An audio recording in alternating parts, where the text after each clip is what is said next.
I did not see you there. I am just looking for all the right ingredients to be making magics just like Great Aunt Locasta.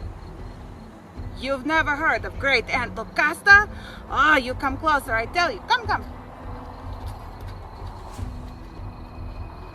closer, I tell you all the tale about Great Aunt Locasta.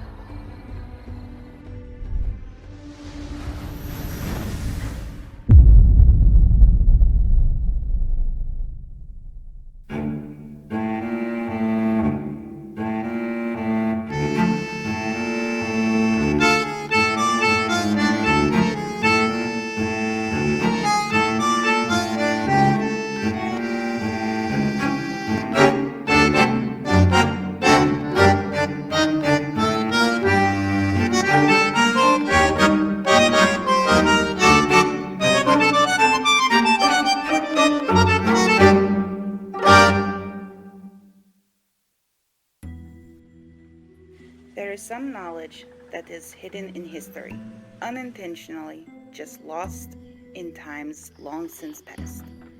The story of Great Aunt Locasta is one of the oldest in our family, and one spoken only in whispers. Many generations ago, when the caravan was small and just starting to reach to the south, a broken wagon wheel forced us to stop in an unknown town in an unfamiliar farmland. Great Aunt Locasta was the one who went looking for a new wheel, but she found only angry villagers. They were rude and hateful, cursing the gypsy caravan and blaming a recent invasion, plague of grasshoppers, that devoured their crops on the strangers. Ever the businesswoman, Great Aunt Locasta offered a trade. She would rid the town of the grasshoppers if they would in turn trade her for silver coins to buy another wheel. The townspeople agreed to have the silver if the insects were gone the next day. Locasta returned to the caravan and spread the good news, then went into her vardo to prepare.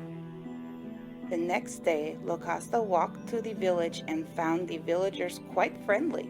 It seemed that a swarm of birds had arrived overnight and began eating the grasshoppers. When Locasta asked for her silver, the villagers shrugged and told her the deal was off, as they did not see any magic and it seemed the problem had solved itself. Now, Locasta was no fool. This sort of thing had happened before. She knelt down, picked up a feather on the ground, and returned back to the caravan, this time going straight to her vardo. Not long after, more birds began to come by. And more birds, and more. By nightfall, the town leader had even come looking for her.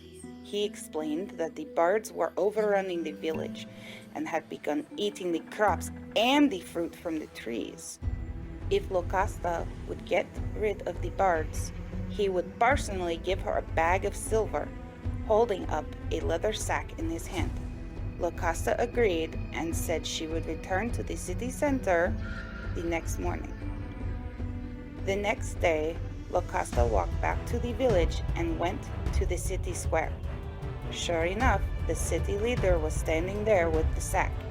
It seemed the cats had come and killed most of the birds in the evening.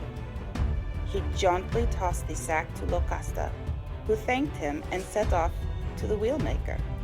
The wheelmaker had a single wheel made that would fit the wagon, and when Locasta opened the sack to pay him, she found that there was no gold or silver inside. It was filled with lead slugs. She told the wheelmaker that she would be back and stomped away, stopping only to pick up a tuft of cat fur. She went directly back to the caravan and into her vardo, slamming the door behind her. Not long after, howls could be heard off in the hills.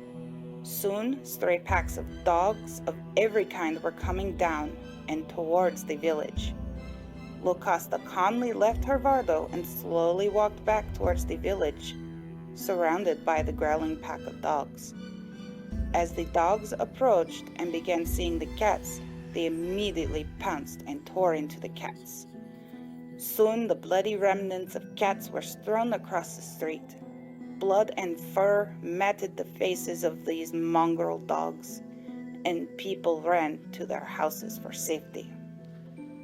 Locasta stood in the town center and loudly called for the town leader.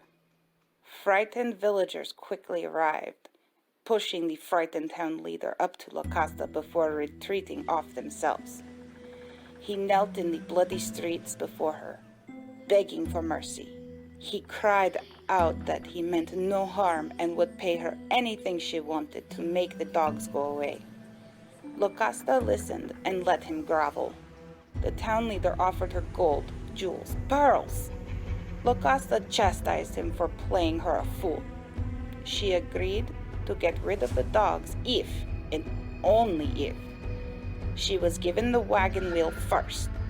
The town leader thanked her, praised her, even kissed her feet as the wheel was rolled out to her. Locasta said the dogs would be gone by midnight, and she turned away, rolling the wheel with her back to the caravan. The wheel was soon replaced, and Locasta went back into her vardo. The next morning, the caravan rolled into town. The grasshoppers were gone, the cats were gone, the dogs were no more. Their diseased bodies lay bloated and swollen, covered with flies. The canine carcasses lined the streets, slowly being consumed by fleas and maggots. Only the odd twitch came from these corpses. There were no people on the streets, no open stores, only locked doors and bolted shutters. Faint whimpering could be heard from inside. Locasta directed the caravan to drive straight through the town. Sometimes there is no reason to look back.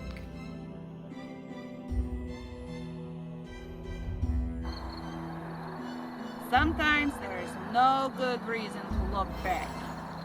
Oh, look what I find. I find the perfect ingredient. Just what I was looking for. Oh, this will be perfect for the thing that I'm doing. Oh, so very important.